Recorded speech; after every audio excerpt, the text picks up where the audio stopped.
Hello दोस्तों, नमस्कार। दिव्यम IAS team की तरफ से मेरा नाम है आकाश श्रीवास्तव। तारीख है आज 8 सितंबर 2022 और हम बात कर रहे हैं द हिंदू के डेली एडिटोरियल एनालिसिस को आसान भाषा में समझने की। दोस्तों, इसका फ्री पीडीएफ और दूसरे वैल्यू एडेड मटेरियल आपको हमारे टेलीग्राम ग्रुप में मिल जाएंगे, लिंक डिस्क्रिप्शन में दिया हुआ है। आगे बढ़ने से पहले चैनल को लाइक, शेयर और सब्सक्राइब करना ना भूलें, जिससे क्वालिटी कंटेंट हम आप तक लाते रहें। दोस्तों, आज हम हिंदू के 3 एडिटोरियल आर्टिकल को डिस्कस करेंगे। आज का जो पहला आर्टिकल है वो रहेगा द स्पिरिट ऑफ 1971। इसके बाद हम देखेंगे uncertain future and in the last we will discuss how ideology murdered inflation control in India. चलिए वन बाय वन तीनों ही आर्टिकल के क्रक्स को समझने का प्रयास करते हैं। आज का जो पहला आर्टिकल है स्पिरिट ऑफ 1971, 1971 की भावना। India and Bangladesh must focus on future cooperation based on past partnership. Bharat और बांग्लादेश को पिछली साझेदारी के आधार पर भविष्य के सहयोग पर ध्यान केंद्रित करना चाहिए। बेसिकली जो पूरा आर्टिकल है अभी वर्तमान में बांग्लादेश की प्रधानमंत्री शेख हसीना जी का जो भारत दौरा चल रहा है उस पर आधारित है, जिस पर अभी 7 इंपॉर्टेंट समझौते हो भी चुके हैं, जिनमें अभी काफ़ी जो महत्वपूर्ण समझौते के रूप में पानी को लेकर जो वाटर शेयरिंग एग्रीमेंट होता है 26 साल में, वो उस पर बात हो गई है। इसके अलावा फ्री ट्रेड एग्रीमेंट की बात हो रही है, इंफ्रास्ट्रक्चर प्रोजेक्ट की बात करते हैं। बेसिकली रेलवे सेक्टर में दोनों देश आपसी सहयोग के लिए आगे बढ़ने का प्रयास कर रहे हैं। जब वाटर शेयरिंग की बात करते हैं तो जो कुशियारा नदी पर जो पानी शेयरिंग का समझौता हो रहा है, बेसिकली 12 साल में पहली बार, अभी जब इससे पहले ज्वाइंट रिवर कमीशन की मीटिंग हुई तो उसके बाद ये इंपॉर्टेंट समझौता हो रहा है। ये काफ़ी ज़्यादा इंपॉर्टेंट होगा दोनों ही देशों के लिए। दोनों ही देश जो आपस में लगभग 54 ट्रांस बाउंड्री जो नदियाँ वो शेयर करते हैं, ऐसी नदियाँ जो दोनों देशों से होकर उनके पानी का जो बहाव है वो गुजरता है। अब बेसिकली कुशियारा एग्रीमेंट इसलिए भी काफ़ी इंपॉर्टेंट है क्योंकि पहली बार है जब केंद्र सरकार समझौते में असम समेत जो दूसरे नॉर्थ ईस्ट स्टेट है उनको टेबल पर एक साथ लाने में सक्षम हो पाई है। बेसिकली इससे पहले 2011 में तीस्ता नदी समझौता होता है, जो कि पश्चिम बंगाल गवर्नमेंट द्वारा अभी उसको पूरी तरीके से आगे लागू नहीं किया जा पा रहा है। डोमेस्टिक नीड और डोमेस्टिक पॉलिसीज उसके लिए जिम्मेदार हो सकती हैं। अभी बात हो रही है जो इनका वर्तमान जो विजिट चल रहा है शेख हसीना जी का, बेसिकली इसलिए भी काफ़ी इंपॉर्टेंट हो जाता है क्योंकि इस साल के अंत में बांग्लादेश में इलेक्शन भी होने वाले हैं। 3 बार ऑलरेडी ये as a PM of Bangladesh रह चुकी। देखना दिलचस्प होगा क्या चौथी बार भी ये अपने ऑफिस पे रिटर्न करती हैं। इसके अलावा इस विजिट में इनका फोकस इस पर भी है किस तरीके से भारत से जो भारतीय कंपनियां हैं उनके द्वारा एफडीआई इनफ्लो बांग्लादेश में हो सके। उसके लिए स्पेशल इकोनॉमिक जोन की भी बात इन्होंने किया है, जो भारतीय कंपनियों के लिए मोंगला और मीरसराई रीजन में इनके द्वारा बनाया जाएगा। थोड़ा सा पीछे अगर बात करते हैं तो इनकी लास्ट विजिट 2017 में हुई थी और उसके बाद प्रधानमंत्री मोदी बांग्लादेश में 2021 में जाते हैं। दोनों ही देश प्रयासरत हैं trade, connectivity, people to people ties को किस तरीके से और ज़्यादा बढ़ाया जाए। पर्टिकुलरली शेख हसीना जी की बात करते हैं तो ये भारत के प्रति काफ़ी संवेदनशील इनकी पॉलिसीज़ दिखती है। प्रोएक्टिव पॉलिसीज़ में इंडिया के प्रति इनका काफ़ी रुझान देखने को मिलता है। 2009 में इन्होंने यूनिलेटरली मूव के द्वारा कई जो आतंकी जो कैंप हैं जो बांग्लादेश में जिनके द्वारा भारत में आतंक फैलाने का प्रयास हो रहा था, उसको ये जब सत्ता में आती है तो इन्होंने उस पर सख्त कार्रवाई करते हुए उसको बंद कर दिया। इसके अलावा जो 20 मोस्ट वांटेड क्रिमिनल जो भारत में टेरर फैलाने के सस्पेक्ट में बांग्लादेश में जो छिपे हुए थे, उसको भी इन्होंने भारतीय सरकार को हैंड ओवर कर दिया था। आगे आर्टिकल में ये भी बात कही जा रही है कि भारत को भी इक्वली सेंसिटिव होना पड़ेगा, उतना ही संवेदनशील होना पड़ेगा ढाका के प्रति। पर्टिकुलरली जब जो सत्ताधारी पार्टी हैं उनके जब मेंबर द्वारा रोहिंग्या और दूसरे इशू पर जब कई असंवेदनशील कमेंट होते हैं सिटीजनशिप अमेंडमेंट एक्ट को लेकर, इवन कमेंट के तौर पर जब दीमक जैसे शब्दावलियों का प्रयोग हो जाता है और अखंड भारत बनाने की चाह में जब यहाँ तक बात होने लग जाती है कि किस तरीके से भारत द्वारा बांग्लादेश को अपने में मिला लेना चाहिए, तो ऐसे में ये चिंता का विषय हो जाता है। हालांकि नई दिल्ली और बांग्लादेश दोनों को एक दूसरे के प्रति सहयोग बढ़ाने की ज़रूरत है और जो हम दोनों देशों के बीच में जो पिछली साझेदारी अतीत की रही है उसको और आगे बिल्ड करने की ज़रूरत है। 1971 की जो भावना लेकर आगे बढ़े हैं दोनों देश, उस पर भविष्य के बिल्डिंग के निर्माण करनी चाहिए। नेक्स्ट आर्टिकल की अब हम बात करेंगे। नेक्स्ट आर्टिकल है अनसर्टेन फ्यूचर, बेसिकली अनिश्चित भविष्य। Chilean have rejected a new constitution but they still need to replace the old one. Chile ने एक नए संविधान को खारिज कर दिया, लेकिन उन्हें अभी भी पुराने संविधान को बदलने की आवश्यकता है। ये जो आर्टिकल है दक्षिण अमेरिकी देश चिली इस पर आधारित है। यहां पर अभी जो नया संविधान लाने का प्रयास हो रहा था, जिसके द्वारा 1980 का जो चार्टर था, जो डिक्टेटर ऑगस्टो पिनोचेट जो डिक्टेटर जनरल थे, इनके अंडर में जब ये संविधान बना था, उसको रिप्लेस करने की बात कही जा रही थी। और यहाँ के जो भी नए जो राष्ट्रपति हैं गैब्रियल बोरिक, बेसिकली 36 वर्ष के, ये काफ़ी यंग राष्ट्रपति, इनके द्वारा ये लेफ्टिस्ट हैं। जब ये प्रयास होता है कि नया संविधान को लाया जाएगा, तो अभी वर्तमान में जो इस पर जो वोटिंग पड़ता है उसके द्वारा जो चिली के लोग हैं वो नए संविधान को खारिज कर देते हैं। 62% जो वोटर थे उन्होंने इसको खारिज करने के पक्ष में वोट किया था। अब इसके अलावा आगे आर्टिकल में यह भी बात हो रही है कि 2019 में लोग सड़कों पर उतर आए थे, जब जो सबवेज होते हैं उन पर जो टैक्स जो फेयर होते हैं उसको बढ़ा दिया गया था। और साथ में उस समय के तत्कालीन जो राष्ट्रपति थे सेबेस्टियन पिनेरा, उन्होंने प्रॉमिस किया था कि जो संविधान है उसको दोबारा से लिखा जाएगा। अब उसके बाद कई अमेंडमेंट उनके द्वारा किए भी गए थे, बावजूद उसके जो संविधान था वो प्रो बिजनेस प्रो मार्केट बना हुआ था। और साथ साथ में जो राज्य है उसके इंटरवेंशन को रिस्ट्रिक्ट करके रखा गया था इकोनॉमी में। चिली जबकि काफ़ी तेज़ी से डेवलप करता है, चूँकि मार्केट ड्रिवन इकोनॉमी रहती है और उस पर उसका बेनिफिट भी चिली को मिलता है, लेकिन चूँकि सरकार जो राज्य होती है उसके इंटरवेंशन को काफ़ी लिमिटेड करके रखा गया था, इस वजह से जो अनइक्वलिटी होती है वो भी चिली के अंदर काफ़ी तेज़ी से बढ़ी है, जिसका जो नुकसान होता है वो आम नागरिक जो चिली के हैं उनको झेलना पड़ रहा था। जो नए संविधान की बात करते हैं, लगभग 388 आर्टिकल इसमें जोड़े गए थे। इसमें कई प्रॉमिसेस जो किए गए थे लोगों से, जिसमें एबॉर्शन को लीगलाइज करने की बात कही गई थी। इसके अलावा जो यूनिवर्सल हेल्थ केयर जैसी स्कीम लाने की बात कही गई थी। जेंडर पैरिटी, जो सरकार में दोनों ही जेंडर के लोगों को प्रतिनिधित्व देने की बात कही गई थी। लेबर यूनियन को और ज़्यादा सशक्त बनाने की बात कही गई थी। साथ साथ में जो माइनिंग, चूँकि चिली में काफ़ी ज़्यादा माइनिंग होती है, उसको भी जो रेगुलेट करने की बात कही जा रही थी। इस सब के अलावा एक जो काफ़ी विवादित इसमें प्रावधान के रूप में देखा जा रहा था, वो ये भी था कि चिली को एक तरीके से प्लूरी नेशनल स्टेट बनाने का प्रयास किया जाता। यहाँ पर वहाँ पर कई जो इंडिजीनियस ग्रुप हैं, बेसिकली जो 11 जो वहाँ पर इंडिजीनियस ग्रुप हैं, उनको, जो वहाँ की पॉपुलेशन का लगभग 13% निर्माण करते हैं, उनको ये अधिकार देने की बात कही जा रही थी कि वो अपना खुद से गवर्निंग स्ट्रक्चर बना सकते हैं, उनका खुद का कानून होगा। और बेसिकली इस पर काफ़ी ज़्यादा जो वहाँ पे बुद्धिजीवी थे उनका कई इस पर काफ़ी मतभेद भी सामने आ रहा था। बेसिकली बात ये हो रही थी कि अराजकता इससे काफ़ी ज़्यादा बढ़ जाएगी अगर ऐसी कोई भी चीज़ चिली के संविधान में लागू कर दी जाती है। इस सब के अलावा जो महंगाई दर है वो काफ़ी ज़्यादा वहाँ पर बढ़ रही है। साथ में वहाँ का एक जो इंडिजीनियस जो ग्रुप है मपुचे कम्युनिटी, उसमें काफ़ी ज़्यादा उसके द्वारा जो हिंसा होती है, मिलिटेंसी होती है, वो फैलाई जाती है। इसको भी लेकर जो आम लोग थे उसमें इस प्रावधान को लेकर आक्रोश नज़र आ रहा था।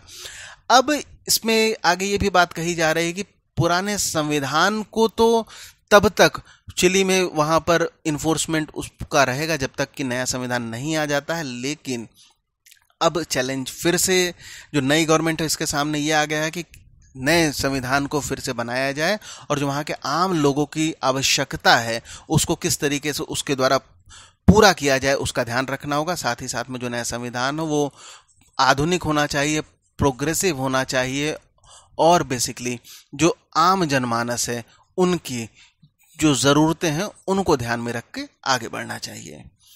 अब नेक्स्ट आर्टिकल की हम बात करते हैं तो how ideology murdered inflation control in India, विचारधारा ने भारत में महंगाई नियंत्रण को कैसे उलझाया। The agencies responsible for macro economic policy have hitched their wagon to Anglo American economies. वृहद आर्थिक नीति के लिए जिम्मेदार एजेंसियों ने अर्थशास्त्र के लिए अपनी दिशाओं को आंग्ल अमेरिकन विचारधाराओं से जोड़ दिया। बेसिकली आर्टिकल में अभी हम बात करेंगे, पर उससे पहले दो टर्म को थोड़ा सा हम समझने का प्रयास कर लेते हैं। एक इन्फ्लेशन, बेसिकली इन्फ्लेशन क्या होता है, बहुत संक्षेप में अगर बात करें तो जो महंगाई होता है उसको हम इन्फ्लेशन कहते हैं। महंगाई को अगर थोड़ा सा और समझने का प्रयास करते हैं तो समय के साथ जब मुद्रा, उसकी जो भी वैल्यू होती है उसमें गिरावट दर्ज होती है, उसमें ह्रास होता है, उसको हम महंगाई कह सकते हैं। या जब चीज़ों की कीमतें बढ़ने लगती हैं, हमको उतने ही पैसे में अब कम सामान मिलेगा या उतने ही सामान को लेने में हमको अब ज़्यादा मुद्रा खर्च करनी पड़ेगी, तो ऐसी स्थिति महंगाई कहलाती है। इसके अलावा एक और टर्मिनोलॉजी समझने की ज़रूरत है, वो है स्टैगफ्लेशन। बेसिकली स्टैगफ्लेशन क्या होता है, ये दो शब्दों से मिलकर बना होता है। एक होता है स्टैग्नेंट और एक होता है इन्फ्लेशन। स्टैग्नेंट मतलब रुका हुआ, इन्फ्लेशन मतलब महंगाई। ऐसी स्थिति जब महंगाई बढ़ने लगती है, महंगाई बढ़ती है, लेकिन जो इकोनॉमिक जो ग्रोथ होती है वो रुक जाती है, इवन घटने लग जाती है। साथ साथ में जो अनएम्प्लॉयमेंट, बेरोजगारी दर होता है वो और ज़्यादा बढ़ने लगता है। ये भयावह स्थिति होती है और स्टैगफ्लेशन की जो सिचुएशन होती है, इस पर सरकारों को नियंत्रण पाना काफ़ी मुश्किल हो जाता है। हालांकि इन्फ्लेशन से निपटना उतना चुनौतीपूर्ण नहीं माना जाता है, या इस पर सरकार और जो सेंट्रल बैंक्स होते हैं वो बहुत सारे जो पॉलिसीज हैं उसके द्वारा इस पर नियंत्रण समय समय पर करते दिखते हैं। अब आर्टिकल की हम बात करते हैं तो अभी गवर्नर भारतीय जो रिजर्व बैंक के, उन्होंने ये बात कही थी कि अगले 24 महीने 2 साल में जो भारत में जो महंगाई दर है उसको 4% जो हमारा एक रिक्विजिट जो टारगेट होता है उस लेवल के अंतर्गत आ जाएगा। और अगर ऐसा सत्य होता है तो लगभग 2024 तक ऐसा करेक्शन देखने को मिलेगा। और जो ऑलरेडी अभी जो 34 महीने से लगातार जो हमारी महंगाई दर है वो जो हमारा कंट्रोल लेवल होता है उससे ऊपर जो देखने को मिल रही है, उसमें लगभग 5 साल तक बैक टू बैक ऐसा देखने को मिलेगा जब जो इन्फ्लेशन है वो 4% से ऊपर रहेगा। कुछ और देशों की बात करते हैं तो यूनाइटेड किंगडम और यूनाइटेड स्टेट की जब बात करते हैं तो वहां पर भी जो इन्फ्लेशन रेट है वो जो उनका टारगेट रहता है उससे ऊपर है। अब बात यहां पर यह भी उठ रही है कि जो सेंट्रल बैंक होते हैं, जैसे हमारा आरबीआई है उस तरीके से हर देश में एक सेंट्रल बैंक होते हैं। तो बेसिकली यूरोपियन सेंट्रल बैंक की हम बात करते हैं तो जब यूके और यूएस कंडीशन में जब बात करते हैं तो हालांकि उनका जो इन्फ्लेशन जो हाइक पीरियड है, जैसे हमारा अभी लगातार 34 महीने तक हो गया है, उसके मुकाबले उनका जो कंट्रोल रेंज से इन्फ्लेशन जो भाग रहा है वो उतना लंबे पीरियड तक तो नहीं भाग रहा है, लेकिन जो उनका रेट है वो लगभग जो कंट्रोल लेवल में होना चाहिए उसका 4 गुना है। अब ऐसे में इस बात पर भी सवाल उठाया जा रहा है कि जो सेंट्रल बैंक होते हैं उनका जो अनुमान लगाया जाता है, वो जो अनुमान लगाते हैं फिगर्स को लेकर, उसकी क्रेडिबिलिटी कितनी है, जबकि 4 गुना से ऊपर जो भी उन्होंने आकलन लगाया था इन्फ्लेशन वहां तक इस वर्तमान में भाग चुका है। अब इसके बाद ये भी बात कही जा रही है कि 1930 के दशक में जब दुनिया ग्रेट डिप्रेशन से गुजर रही थी और जो वेस्टर्न जो कैपिटलिस्ट जो इकोनॉमीज थी, जो पूंजीवादी इकोनॉमीज थी, वो काफ़ी चुनौतियों का सामना कर रही थी, जबकि जो सोवियत इकोनॉमी थी उसको उतना कोई भी फर्क उस वक्त नहीं पड़ा था ग्रेट डिप्रेशन में। और ऐसे में कई सारे जो विचारक थे उन्होंने बहुत सारे बातों को सामने रखा था इस, और तत्कालीन 1930 के दशक में जब ग्रेट डिप्रेशन आती है, जब उस समय जो सेंट्रल बैंक थे, जो मॉनेटरी पॉलिसीज थी, सब कुछ धराशायी हो गई थी। किसी को कुछ समझ में नहीं आ रहा था कि किस तरीके से आखिर इसको कंट्रोल किया जाए। और ऐसे में J.M. कीन्स, उन्होंने अपनी एक पब्लिकेशन निकाला था the general theory of employment, interest and money. उसमें सभी को सवालों का एक जवाब के तौर पर मिलता है, जिसको हम कीन्स या केन्शियन इकोनॉमीज भी बोला जाता है। बेसिकली उसमें बात कही गई थी कि सामान्य जब वक्त होता है और कैपिटलिस्ट इकोनॉमी की, जब पूंजीवादी इकोनॉमी की हम जब बात करते हैं, तो मार्केट इकोनॉमी की जब बात करते हैं, जब सामान्य समय होता है तो जो मार्केट होता है उसमें जो गवर्नमेंट है, गवर्नमेंट को इंटरवेंशन नहीं करना चाहिए। लेकिन जब महंगाई बढ़ने लगती है या जब ऐसा असामान्य कोई समय आता है, तो ऐसे समय पे सरकार को सबसे पहले आगे आना चाहिए और इन्फ्लेशन को कंट्रोल करने के लिए जो डिमांड है उसको जनरेट करने की जिम्मेदारी जो गवर्नमेंट है उसको अपने ऊपर लेना चाहिए। अब ये जिम्मेदारी गवर्नमेंट कैसे लेगी? पब्लिक जो भी इन्वेस्टमेंट है उसको बढ़ाने से, नए प्रोजेक्ट को लॉन्च करने से, चाहे वो डेवलपमेंट के प्रोजेक्ट हो, रोड के प्रोजेक्ट हो, रेलवे के प्रोजेक्ट हो, इंफ्रास्ट्रक्चर के प्रोजेक्ट हो, कोई भी विभिन्न तरीके से प्रोजेक्ट गवर्नमेंट लॉन्च करे, जिससे कि लोगों को रोजगार भी मिलेगा, डिमांड भी जनरेट होगी, जो पैसा है वो भी इकोनॉमी में ट्रेवल करेगा। उस तत्काल में अगर हम बात करते हैं तो केन्शियन इकोनॉमी को तो तत्कालीन समय में सबसे ज्वलंत इसको जो समर्थन मिला था या इसके जो लाभ देखने को मिला था वो हिटलर द्वारा देखने को मिल गया था। जब हिटलर ने एग्रेसिवली पब्लिक स्पेंडिंग किया था, जर्मनी वहाँ के जो रोड है उसको सुधारने के लिए, अपने जो हथियार हैं, जो आर्मामेंट हैं उनको बढ़ाने के लिए, और उस तरीके से जर्मनी में उस वक्त जब ग्रेट डिप्रेशन आया था तो इन कदमों से हिटलर ने जो डिमांड होती है उसको बढ़ाया था लोगों के बीच में। अब आगे ये भी बात कही जा रही है कि उसके बाद 70 के दशक में जब ऑयल शॉक से भी मंदी जैसी स्थिति सामने आ जाती है, वैश्विक मंदी की स्थिति बन जाती है, जब जो ऑयल प्रोड्यूसिंग नेशन होते हैं वो एक साथ गुटबंदी कर लेते हैं और तेल के दाम को बढ़ाने के लिए वो गुटबंद कर लेते हैं। उस समय क्या रहता है कि इन्फ्लेशन तो बढ़ता ही है और एक स्टैगफ्लेशन जैसी स्थिति भी सामने आने लग जाती है। स्टैगफ्लेशन की बात हमने अभी आगे कर लिया था। अब इसके अलावा ये भी बात यही कही जा रही है कि मिल्टन फ्रीडमैन एक काफ़ी बड़े इकोनॉमिस्ट हैं, इन्होंने भी एक आर्गुमेंट किया था कि जब मार्केट इकोनॉमी होती है और अनएम्प्लॉयमेंट जब सामान्य समय में, तो अनएम्प्लॉयमेंट जो बेरोजगारी होता है वो अपने एक जो नेचुरल अवस्था है वहाँ तक वो बना रहेगा, और जो इकोनॉमिस्ट है, जो पॉलिसी मेकर हैं, उनको ये प्रयास करना चाहिए कि जो उनका फोकस कहाँ हो, अनएम्प्लॉयमेंट को डील करने में ना हो, बल्कि उनका फोकस हो जो इन्फ्लेशन है उसको कंट्रोल करने में उनका फोकस होना चाहिए। और यदि इन्फ्लेशन कंट्रोल रहेगा तो ऑटोमेटिकली जो एम्प्लॉयमेंट एटसेट्रा वहाँ पर जनरेट होगा और कुछ मात्रा में अनएम्प्लॉयमेंट हमेशा इकोनॉमी में बनी रहेगी।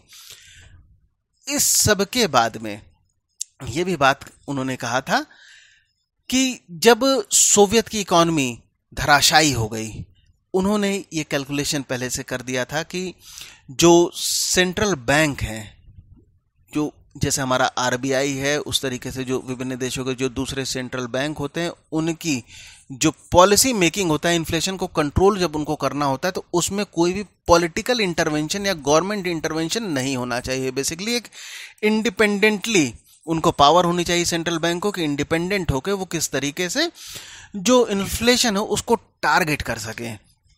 सोवियत में चूंकि काफ़ी ज़्यादा वो स्टेट कंट्रोल्ड इकोनॉमी के रूप में देखा जा रहा था और अंतोगत्वा उसको कोलैप्स भी हो जाता है। आगे आर्टिकल में ये भी बात कही जा रही है कि चूंकि जो इन्फ्लेशन कंट्रोल करने के लिए सबसे जो सामान्यतः क्या किया जाता है, जो इंटरेस्ट रेट होता है उसको बढ़ाया जाता है, घटाया जाता है, बैंक रेट, इंटरेस्ट रेट इनको, और इनका जो काफ़ी पहले से जो उसकी प्रैक्टिस के रूप में जो आंग्ल अमेरिकन जो इकोनॉमीज़ हैं उन्होंने इसका काफ़ी प्रयोग किया था और पूरी दुनिया उनको ही एक तरीके से उनको अंधानुकरण उनको फॉलो करती हुई आई है और सामान्य स्थिति में वो कारगर भी सिद्ध हुआ है।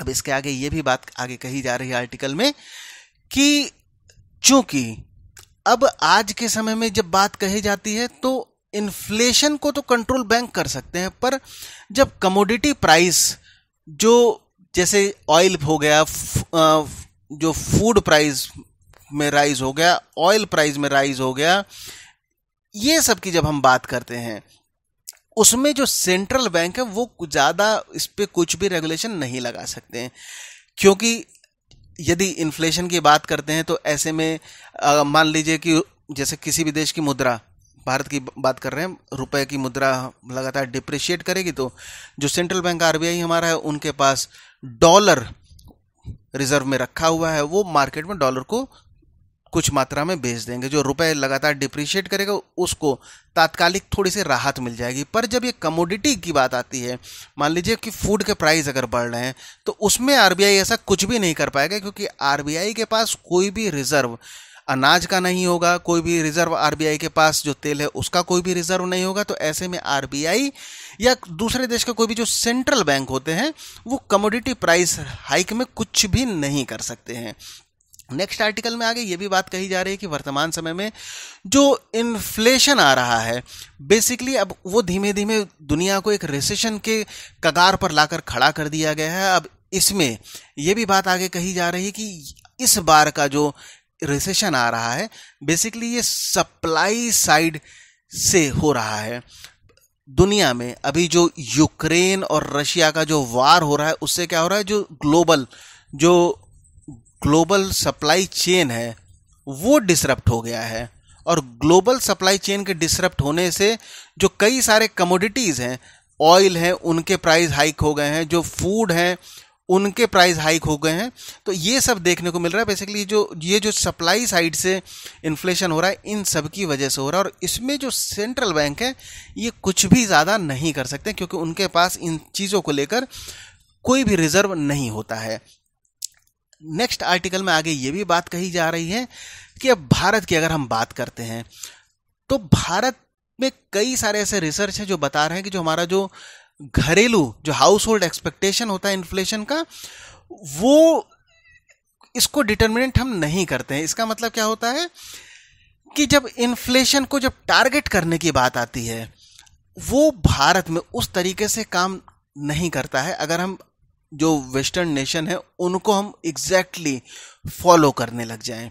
ज़रूरत किस बात की है? ज़रूरत इस बात की है कि भारत की जो हमारी जो अपनी घरेलू जो ज़रूरतें हैं उसको ध्यान में रखते हुए पॉलिसी को बनाया जाए। इसके अलावा हमको ठीक ठाक एक्सपीरियंस हो चुका है कि किस तरीके से इन्फ्लेशन से डील करना है अपने घरेलू परिस्थितियों को ध्यान में रखते हुए। तो बेसिकली ज़रूरत अब समय उसका आ चुका है कि भारत अपनी पॉलिसी को बिना जो आंग्ल अमेरिकन जो तरीके होते हैं उनका बिना अंधानुकरण किए हुए अपनी स्थिति परिस्थिति समसामयिक परिस्थितियों और अपनी जो इससे पहले के जो एक्सपीरियंस है उनको ध्यान में रखते हुए अपनी पॉलिसी को खुद से निर्माण करें। दोस्तों आज के हिंदू में इतना ही। अंत तक बने रहने के लिए धन्यवाद।